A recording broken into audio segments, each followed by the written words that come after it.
Hey guys, just another quick one on how you set an analog watch. There's a lot of you young guys out there that probably just aren't familiar with this, so I thought I'd just do a quick video. And now you old guys, this is easy for you. You've been doing this for years. But this is your crown right here. So on a watch that doesn't have a date function, only a time function, it usually only has one crown. Well, I should say two crown positions all the way in where it will run. Now this one does have an end to glow. If you press on it, it creates a little button that makes that glow.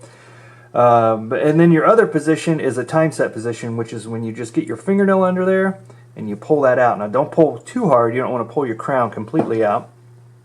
But it does go to an out position. You'll see your second hand stop. And then you can move and spin to the appropriate time that you want to set and get it all set up. And when you stop and you get to where you want, like say it's let's say it's 8:03.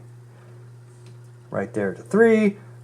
We press it back in and we see our second hands running again.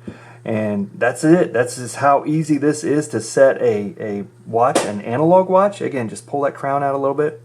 Don't pull it too hard. Go to your time set mode, spin your hands to where you want it, press it back in. Now, there's no 24-hour function on this. If it did have a 24-hour dial, so that could be a little bit more in depth. You want to set it to AM or PM basically. But this is just a 12-hour dial. Basic watch, that's how you set it. Analog, good to go. Thanks guys, see you later.